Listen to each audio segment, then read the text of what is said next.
So, even in InSPIRE, I love our acronym, but I really wish the E, which stands for education, was towards the front of the acronym, because it is the number one thing that's going to enable everything we want to do going forward to realize our vision. To me, as I've gone across the region here doing these teacher training events, that there's a lot of excitement and a lot of commitment from the teachers here. Look, they could be off doing their own thing on their off time, but instead they're spending time with us, and they've been wildly receptive to everything that we're saying, so much so that many of the people that we put through our courses want to come back and facilitate future courses.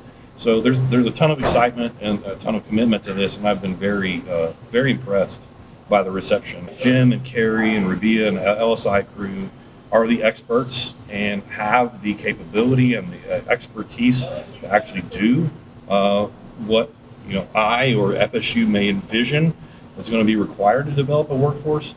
They clearly are the experts and the conduit through which we are going to do all of this. They're doing a great job of just at least getting teachers to think about more high-tech things, like let's just understand what AI is, let's understand what robotics really means, how can we incorporate these into our individual classrooms.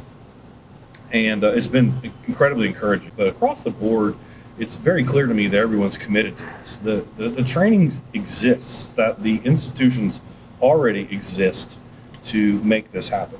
From the changes and the commitment of the K through 12 academic institutions here in the different school districts, but also with the trade schools and the career techs, and also the undergraduate institutions, that this all exists. But I think our job really is to coalesce all of that, to align it, to advance it, and then to make it really well known, the opportunities that are available. If we're going to attract industry and grow an economy, you have to have a ready and available workforce. That is the number one factor that any company is going to look at, whether they are going to come to the Panhandle or stay in the Panhandle and grow and create that ecosystem of growth.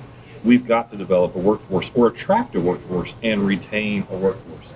To do that, it requires a lot of things across the board, whether it be awareness, certifications, educational opportunities, a clear path from an early age to a high skill, high paying career available here in the Panhandle. I mean, it's amazing to watch the cachet that the LSI people have with these local teachers, from seeing Florida State's commitment to them and bringing their expertise to bear. And we're just getting started with this, and the possibilities are endless.